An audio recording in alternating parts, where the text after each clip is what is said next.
जबलपुर मध्य प्रदेश की एक बिल्कुल शांत सी कॉलोनी, एक साधारण सा घर। लेकिन 15 मार्च की रात उस घर के दरवाजे के पीछे जो था उसने तजुर्बेकार पुलिस वालों को भी हिला कर रख दिया। फर्श पर रेलवे कर्मचारी राजकुमार विश्वकर्मा, उनकी लाश थी और उनका 8 साल का बेटा तानिष्क। उसका शव फ्रिज के अंदर मिला। हाँ, ये एक ऐसी डिटेल है जिस पर यकीन करना भी बहुत मुश्किल है।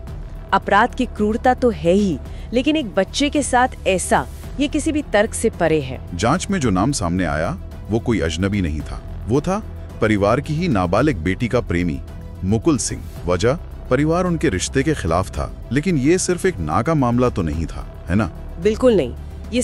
ये सिर्फ एक सोची समझी साजिश थी। हमारे स्रोत ये बताते हैं कि ये अस्वीकृति के खिलाफ एक तरह का मनोवैज्ञानिक विद्रोह था।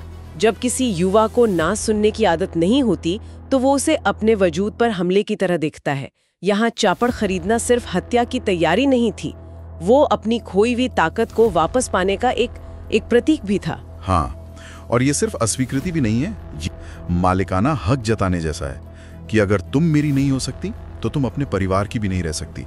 हमारे स्रोतों में इस पोजेसिव माइंडसेट का जिक्र बार बार आता है। लेकिन एक मिनट, जांच में ये शक भी गहराया कि नाबालिग बेटी खुद इस भागने की साजिश में मददगार थी। हाँ, ये तो इस केस को पूरी तरह से पलट देता है। मैं तो अब तक इसे एक तरफा जुनून का मामला समझ रहा था। परिवार के अंदर की त्रासदी बन गई थी।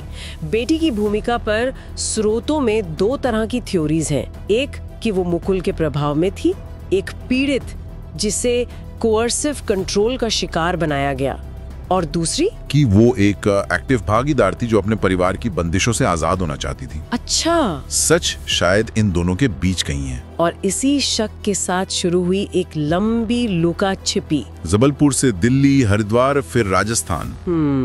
लेकिन ये कोई फिल्मी कहानी नहीं थी। स्रोतों के मुताबिक पुलिस की कई टीमें साइबर सेल की मदद से उनके डिजिटल फुटप्रिंट्स को ट्रैक करने की कोशिश कर रही थी, पर वो दोनों बहुत शातिर निकले। हाँ, बहुत। हाँ, उन्होंने मॉडर्न जांच को भी मात देने का तरीका निकाल लिया था। वो सिर्फ कैश का इस्तेमाल कर रहे थे, लगातार अपनी जगह बदल रहे थे। इससे वो डिजिटल सर्विलांस को पूरी तरह से बाईपास कर रहे थे। अच्छा, ये दिखाता है कि उन्होंने सिर्फ भागने की नहीं, बल्कि आज की टेक्नोलॉजी से बचने की भी पूरी प्लानिंग की थी।